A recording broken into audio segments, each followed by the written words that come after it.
Hello ladies and gentlemen, my name is Syn Blackblade and welcome back to my channel. And before I start, I would like to apologize to you guys if I haven't been able to upload anything for almost 1.5 weeks now. The reason being that the holidays are fast approaching, and I've got so much work and projects on my plate, and I haven't had the time to play any games at all because of that one. But anyway, welcome back to vlog part 7, I think, of our ball lightning build. Now let's go ahead and look at the skills first. Now originally I was going with a witch build for this one, but when I reached level 60 I noticed some mistakes that I did, so I remade the build again, and I decided to go with a shadow.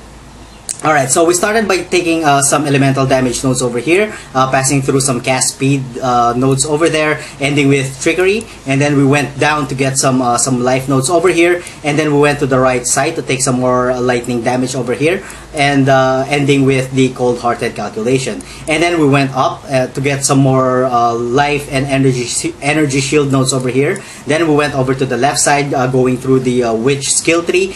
We did get some strength and dexterity nodes over here, just for gem requirement. And then we went up to get the eldritch battery, and then we went ahead and we've gotten some very powerful lightning damage nodes over here, some increased shock duration, and of course the shock chance increase, ending with static blows. And then we went down here to get the over on the witch skill tree to get the heart and soul, some more life and mana nodes over there. And then we went down to get the deep wisdom, and then we went up here to get all of the area of effect radius on the witch skill tree part, simply because the ball lightning is AoE, so that will benefit on the increased area of effect of the blast radius. And again, I would like to note that the ball lightning does not take any benefits from the 12% increased area damage. I don't know why, but I'm hoping that in the future or in the future patches, GGG would make it so that the ball lightning would have some benefits on the increased area damage. And then we went over to the left side here to take the practical application for the chance to avoid interruption from stuns while casting, and the 20 strength and the 20 dexterity. And then we ended up going down here to get some mana regeneration, some energy shield and mana regeneration. And then we went over to the top left side to get the dark arts for the 8% increased cast speed while dual wielding, and the plus 20 to our dexterity, passing through some 4% increased cast speed over here while dual wielding. And yes, we are going to be dual wielding, particularly the Moonsorrow, but we'll get into that later. And then we've gotten all of the powerful lightning damage nodes over here, ending with the Heart of Thunder and ending with the Breath of Lightning. And then we did go to the left side a little bit to get some more life nodes over there. And then we went down over here to get some more life and energy shield nodes. And then the only reason that I got these 3 nodes over here is because I wanted to get just plus 10 dexterity, because I was having trouble with my gear, with my gem requirements. I didn't have any gear that could give me just 10 dexterity more, so that's why I went ahead and went down here. But if you could get your dex if you could get your dex in any part of your gear, then these are 3 more nodes that you could probably allocate somewhere else, preferably life. And then we went over to the left side to get the Forsake, and then we went down here and then up here to get the life and mana regeneration nodes and the quick recovery. And then we went down to get the Shaper, and then we went down again to get some of the most powerful life nodes over here, the Constitution.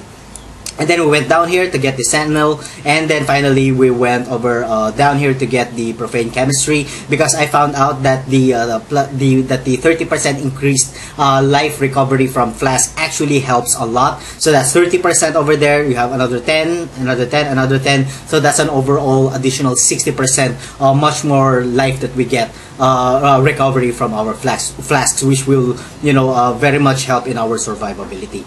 So that's about it. We are on level 83 right now, and if you guys plan to level up some more, then I suggest that you spend the remaining skill points on finishing all of the life notes over here. And then if you still decide to level up your build some more, or to build some more, there are some more, you know, life nodes over here. Alright, so that's about it when it comes to the skill tree. Did I mention that we got the Eldritch Battery? Yeah, we've gotten the Eldritch Battery for some more mana. Yeah, okay, so I guess that's about it for the skill tree. Let's get into our gear. Now, we only have 3 notable gear parts over here. First, we will be dual wielding the Moonsorrow wand. Now, the reason that we will be dual wielding this is because these are the only ones, these two are the only powerful ones that I have that could potentially increase the overall damage of the ball lightning. Now, if you have a much more powerful wand other than the this Moonsorrow, then go ahead and use one. You know, probably use that one. Probably use the one Moonsorrow and then one much more powerful one. You know, it's going to be very good if you guys can do that. Or if you have a really powerful energy shield, you know, go ahead and use that as well. Now, for the third notable piece of gear that we are going to be using, we are going to be using the Carcass Jack, just to take advantage of the 20% increased radius area of skills. Of course, that will help the ball lightning, since the ball lightning is AoE. That will help in increasing the overall area of effect that the ball lightning will do, or the monsters that ball lightning will be able to hit per ball. Alright, when it comes to the rest of the gear, you know, it's very typical. Life and resist for helm. The amulet is also life and resist. The 2 rings is, of course, life and resist. The gloves is also life and resist. Belt, life and resist. The boots is life, resistances, and movement speed. Alright, so when it comes to our stats, we are doing great. Our ball lightning is doing 2,800. What? Wait, alright, hold on. Let's just activate our auras first. We're going to be using Haste, Clarity, and the Herald of Thunder. Alright, so our overall total damage of our ball lightning is 3,688. And when it comes to our defense, we're not doing pretty good with our armor, sitting at only 811. We are able to to max out our fire, cold, and lightning resistances. Of course, our chaos resistance, we're not doing pretty good at our chaos resistance, sitting at negative 60%. Alright, so that's about it when it comes to our stats. Am I missing something else? Alright, so when it comes to what's attached to our ball lightning, what I've attached there is faster casting, spell echo, added lightning damage, and lightning penetration. For other skill gems, we are going to be using haste, Herald of Thunder, and Clarity, all attached to reduced mana, of course. And then we are going to be using the typical combination of CWDT, Immortal Call, Enduring Cry, and Increased Duration. We are going to be using another CWDT over here with attached to Enduring Cry, Molten Shell, and Life Leech. This is going to be really good because we have a lot of AoE, and the Molten Shell, once the Molten Shell explodes, we are going to be able to get some life back. Alright, for our curse, we are going to be using Conductivity, which is attached to increased area of effect again, and some enhance. And for our final movement skill gem, we are going to be using the Lightning Warp, attached to faster casting and reduced duration.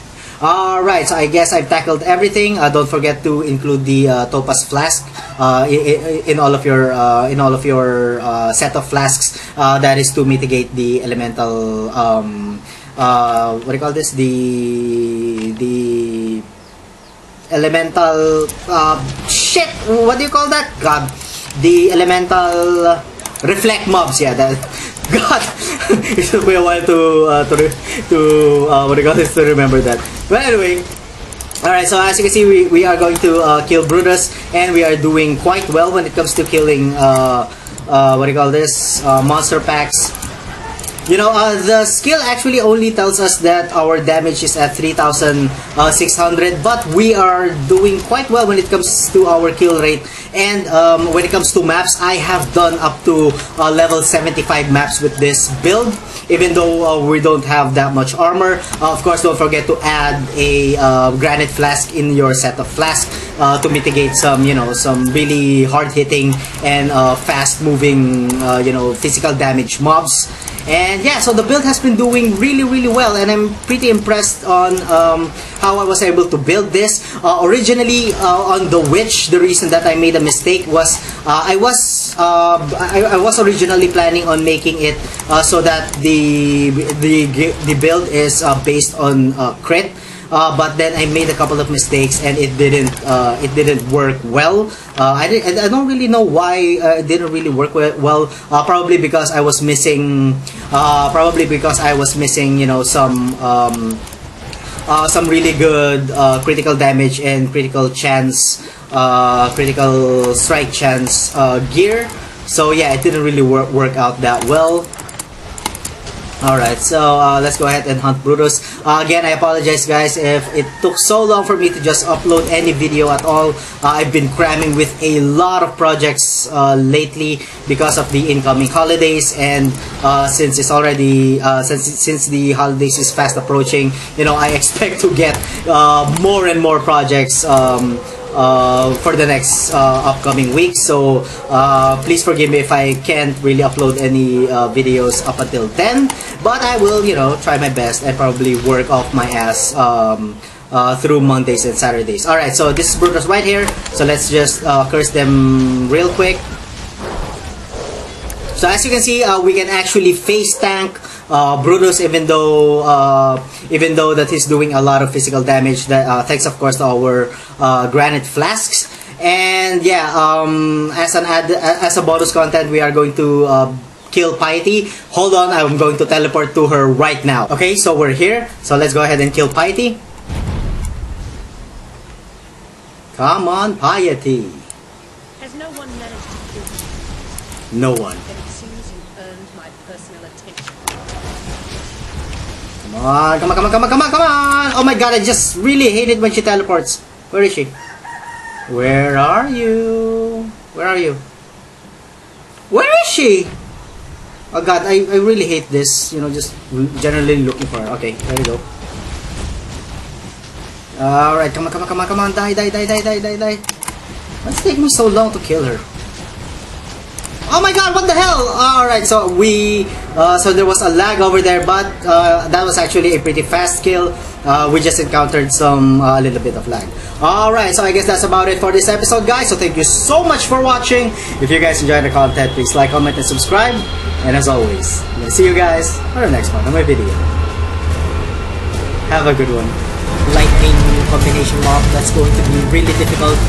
That's why we need to have as much as much resistance to lightning as we can, or if we could get the experience amulet, so that's going to be really good.